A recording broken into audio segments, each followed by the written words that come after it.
Voting in 116 constituencies across 15 states ends. More than half of the Indian electorate has voted now, one dead after violence breaks out in West Bengal. The opposition panics, demands an investigation after EVMs reportedly malfunction in 4 states. Glitches reported from Uttar Pradesh, Goa, Kerala and Bihar.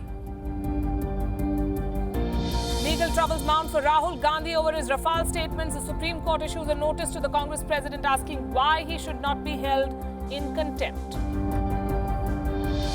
Amid claims of bogus voting, clashes erupt in Kashmir's Anantnag. The PDP's workers beat up a supporter of the National Conference. And Bollywood star Sunny Deol makes his political debut this election. He's joined the BJP. He could be fielded from Gurdaspur in Punjab.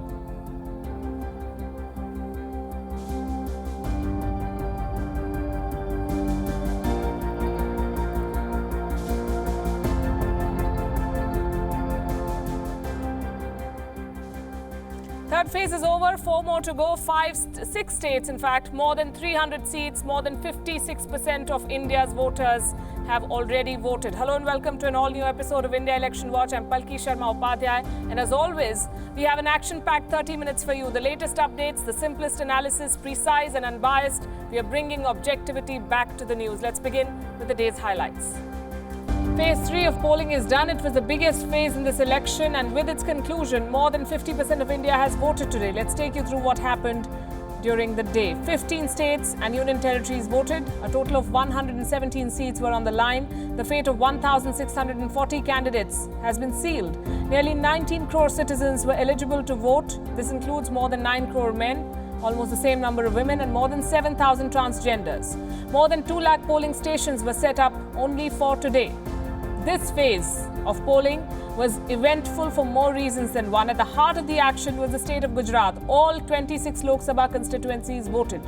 Gujarat, as we've been saying, is the home turf of Prime Minister Narendra Modi. He was in Ahmedabad today to vote. Gujarat was also in focus because BJP President Amit Shah is contesting from Gandhinagar. Before heading to the polling booth, the Prime Minister made a pit stop in Gandhinagar. He met his mother there and then he went to Ahmedabad. With him was Amit Shah and his family. He spent some time interacting with locals at the polling booth and he urged all citizens to come out and cast their vote. मुझे विश्वास है कि voter ID की ताकत IED से भी अनेक गुना ज्यादा है। हम इस वोटर आईडी कार्ड का महत्व समझे, अधिकतम वोट करें। पहले दूसरे चरण में देश ने जो भारी मतदान किया है उसके लिए भी सभी लोकतंत्र प्रेमियों का मैं हृदय से बहुत अभिनंदन करता हूं। The statement did not go down well with the opposition. The Congress calls it a political speech. They want the Election Commission to intervene. After casting his vote, the Prime Minister was seen greeting huge crowds of people from an open jeep. States of Assam, Goa, Kerala and West Bengal recorded high voter turnouts. More than 70% of the voters exercised their franchise in these states. Gujarat, Karnataka and Uttar Pradesh also recorded a decent turnout. The total voter turnout after today's polling is well over 60%. In terms of the number of constituencies on offer, Phase 3 is the biggest. All of Gujarat and the entire state of Kerala voted today. But it's not just the numbers that make this round significant. What's at stake for the political parties in the fray? Let's break it down into 5 questions and answers. Question number 1. Can the BJP sweep Gujarat? They got 26 out of 26 the last time. It is Prime Minister Narendra Modi's home turf. He's been the state's most powerful leader since 2001 when he became Chief Minister of Gujarat. Modi is arguably the leader with the most reach and influence since being elected as Prime Minister of India in 2014. In the last 2 decades, the BJP has won every election in the state, from the Lok Sabha to the Assembly. In the 2004 Lok Sabha election, the BJP lost power in Delhi, but Gujarat was an exception. Modi's record as Chief Minister and his much-touted Gujarat model helped him clinch election after election. Assembly polls in 2007 and 2012, Lok Sabha elections in 2009 and 2014. The latest marker comes from the 2017 Assembly election.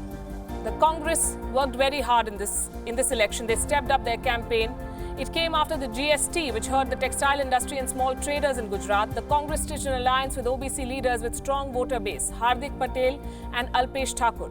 Even Dalit leader Jignesh Mevani helped the Congress's campaign. Basically, everyone joined hands against the BJP. The result was close, but not close enough to challenge the BJP. So what happens this time? A clean sweep seems tough. Rural Gujarat, the trading community in Surat is not happy. The botched-up implementation of the goods and services tax has led to criticism. But Narendra Modi remains Gujarat's voice in Delhi, and the BJP is the overwhelming favourite. With a 50% proven vote share, Gujarat should not be a hurdle for the Prime Minister. Not a clean sweep, but a bulk of these 26 seats, most likely for the BJP. Question number 2. Will the Congress gain in Kerala after Rahul Gandhi's decision to contest from Wayanad? The short answer is yes, they could. Rahul Gandhi's entry has given a boost to the party. The Congress's chances in bastions like the Malabar region look bright. But as I said, it's a bastion. The Congress was supposed to do well there anyway.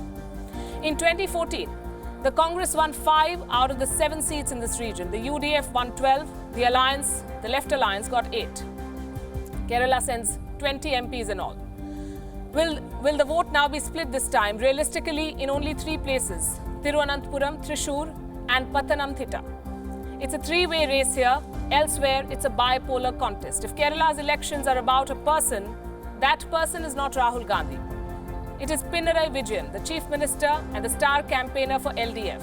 Last year, Kerala suffered the worst floods in 100 years.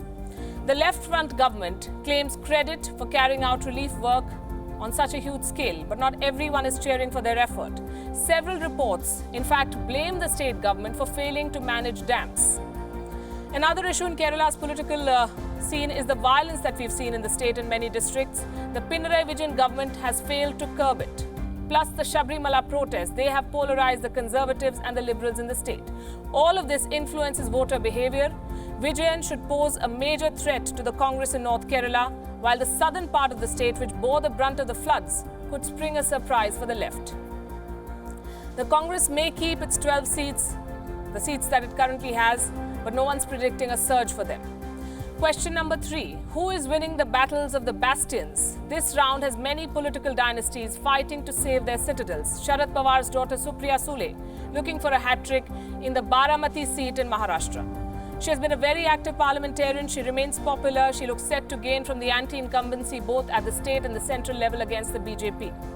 In Uttar Pradesh, 4 members of the first family of the Samajwadi Party are in the fray, and 2 of them are facing each other.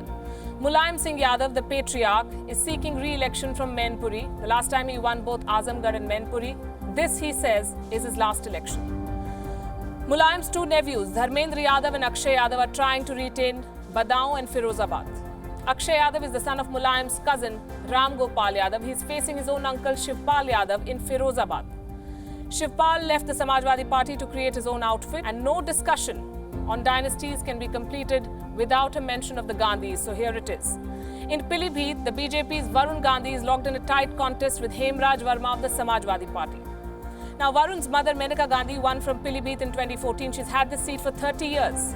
This time, she swapped it with her son.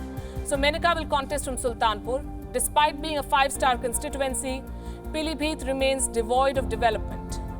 It's dynasty versus alliance arithmetic of the Gathbandhan in Pilibhit. Question number 4. Who has the edge in Karnataka? Half of Karnataka has voted in this phase. The BJP says that the people in the state have overwhelmingly backed the Prime Minister. It's a bipolar contest here. On the other side is the Congress-JDS alliance.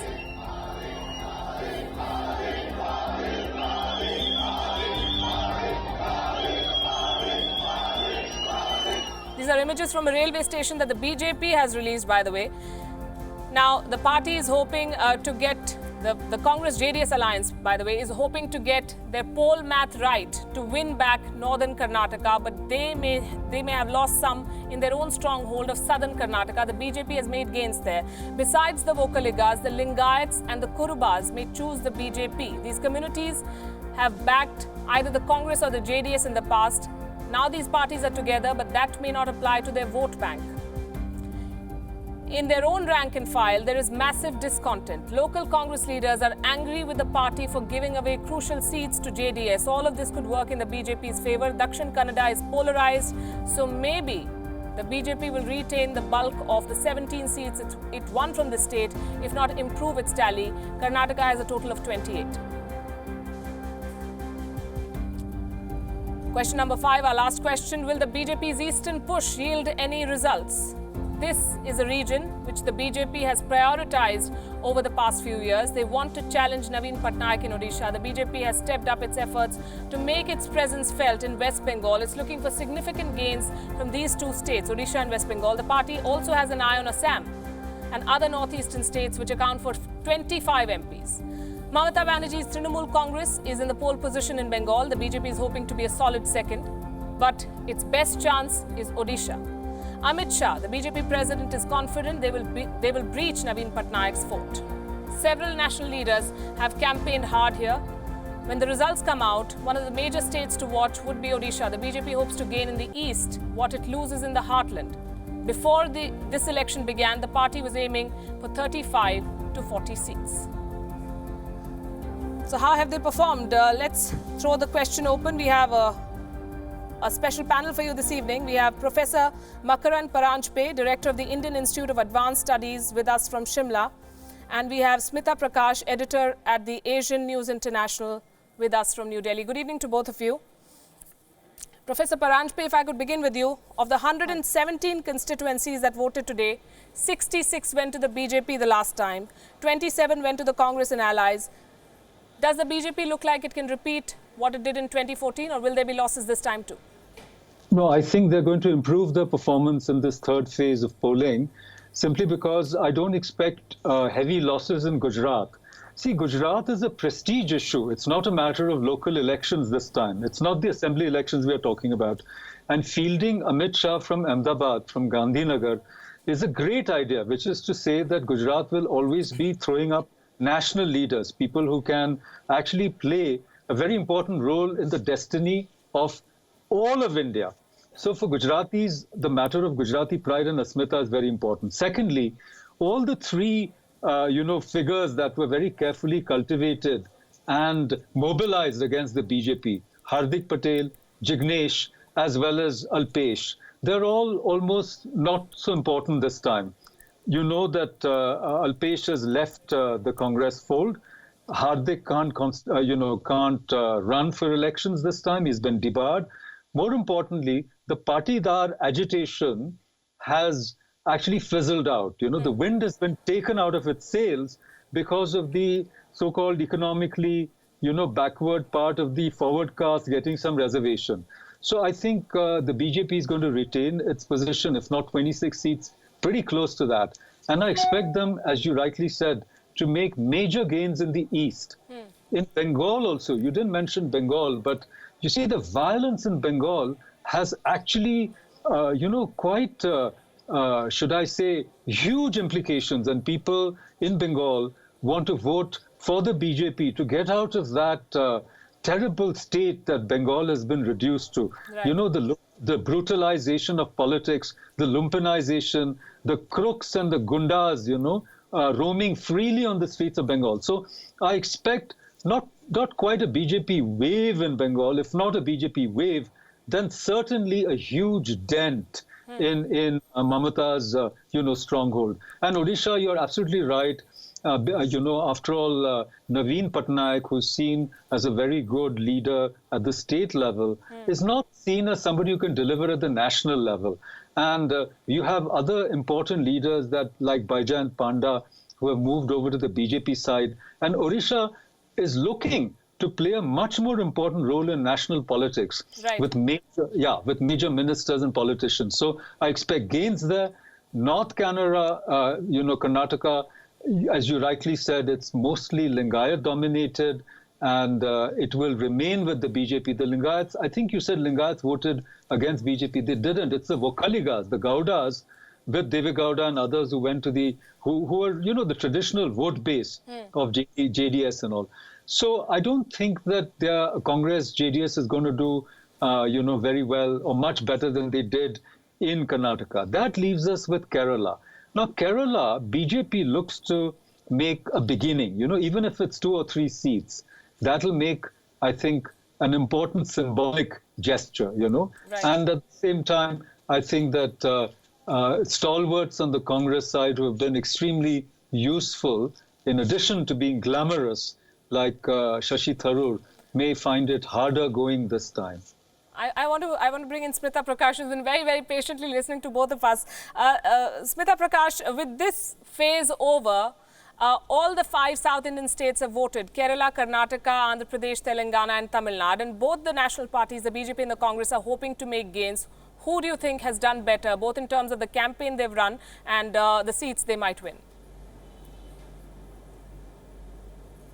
Look, the BJP has been consistent in its campaign. It's been on the message all through. So that benefits them quite a lot. It's not sporadically they don't have a message. They have a continuous message. 2, they have ground level workers. If you exclude Kerala, they have people on the ground. RSS has been working in all the states. And in Karnataka, Maharashtra, Gujarat. You asked me about the south, but let me just talk about these 3 areas. These 3 areas, what you heard in as a kind of a campaign message in other states, which was "Mera booth sabse mazboot, sabse zyada mazboot" or whatever. Here it actually meant that they had been on the ground doing that. They had been preparing for it even though the candidates had not been announced. Now comes the question of where have they made a significant impact. For a long time, BJP had this image of being just a north-based party or just a Hindi party, But they did in 2014 was an election of a different kind altogether. I don't even know whether you can hold that as a benchmark.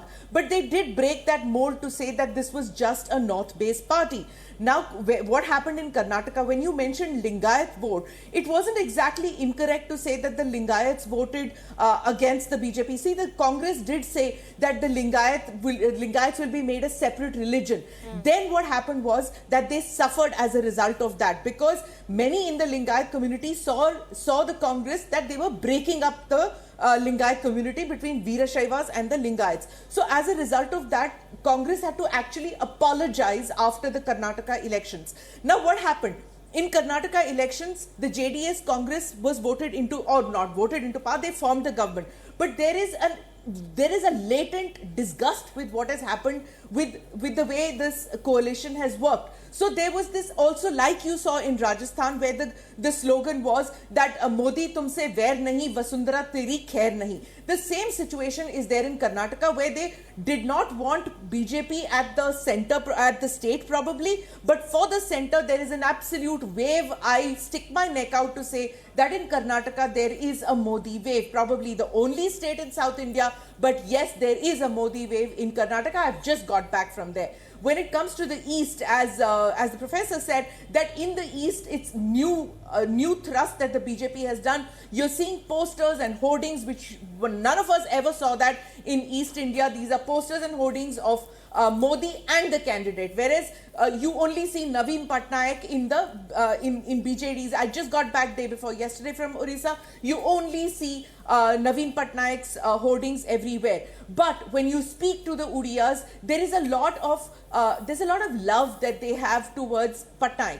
So they might just vote Patnaik and BJD to the state, and they will vote Modi to the center. At least Modi will do better. When I say Modi, I mean BJP. And yes, the young candidate of Jay Panda is a lot of interest, at least in the WhatsApp groups. And thanks to these 4,000, 5,000 rupees smartphones, WhatsApp videos have gone viral, and people are aware out there as to what these WhatsApps are doing around. And this whole this controversy whether Patnaik is healthy enough to be an able administrator is something which is working in the minds of the youth.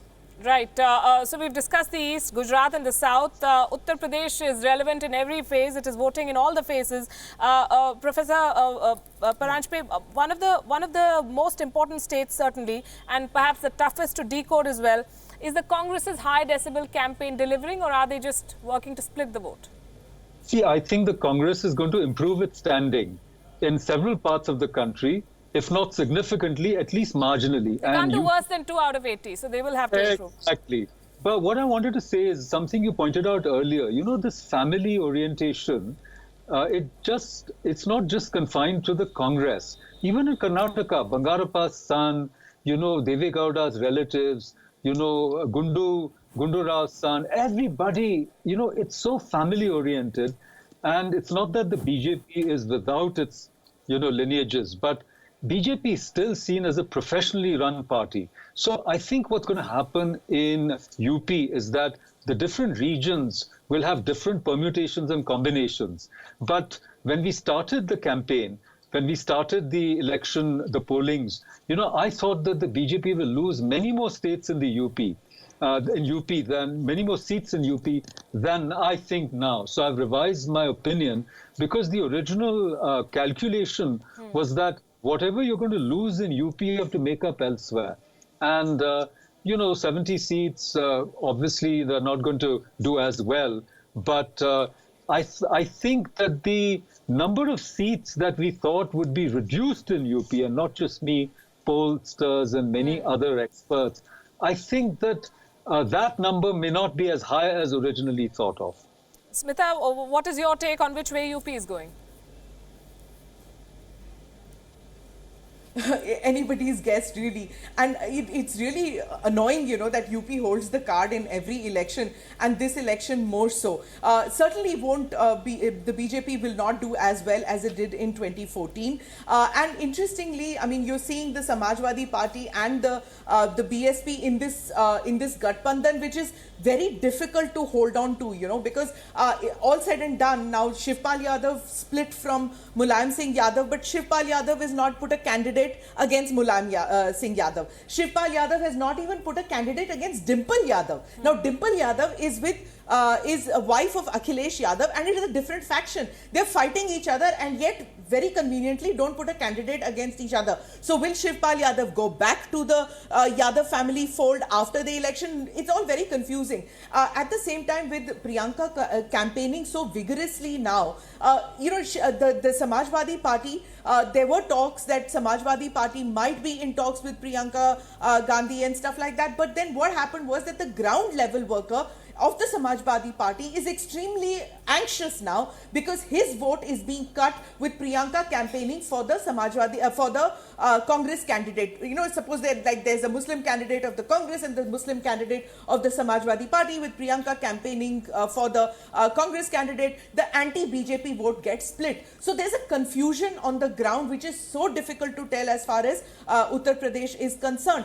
Also, what you're seeing besides the Yadavs fighting with each other is the confidence that Mayawati seems to have with zero in 2014. Where has she got this kind of confidence that she is even possibly going to be a Prime Minister candidate? And in spite of that, people are saying that nobody really knows which way the BSP voter votes. They keep quiet about it. They keep their cards close to the chest. They don't tell which way they're going to vote or not. As far as the Congress is concerned, their campaign has this fabulous Rahul Gandhi, Priyanka Gandhi campaigning together, but really they can only marginally extend their seats beyond what they've already got in Uttar Pradesh. They're not going to do well. I stick my neck out again on your channel to say this, that on the ground people are saying bahut hi kam seat aayenge, because it's going to be the Gathbandhan all the way through, with the BJP also doing very well, but not the Congress. Very interesting. Yes. Just a footnote. See, what I was trying to say is the soap opera of families fighting each other may be very interesting, it may be juicy, it may be gossipy, but it doesn't necessarily translate into voter support, because what I'm trying to say is that voters, even in UP, they want a stable government, they want good security for India, they want economic prosperity. And I think they've begun to see through these family dramas. And even as I think Smita said, I'm not very sure that voter transfer is going to happen that easily. I don't think that just because BSP and SP are together, the people of UP know that they never get along. They're natural rivals. So this is an opportunistic alliance, and it's somehow immoral also. So I think that voters are going to surprise us. and that the number of seats that the BJP is going to lose in UP is going to be less than we imagined. That's my point. Indeed, and to hear Mayawati say from that stage that Mulayam Singh Yadav has done a lot, especially for the Dalit community, was indeed interesting. So we'll have to see how many people she's convinced with that statement. Thanks very much, Smita Prakash and Professor Paranjpe. Always a pleasure to have you both on this show. Thank you very much. And with that, we wrap up this edition of India Election Watch. We're leaving you with the highlights of the third phase. Thanks for watching.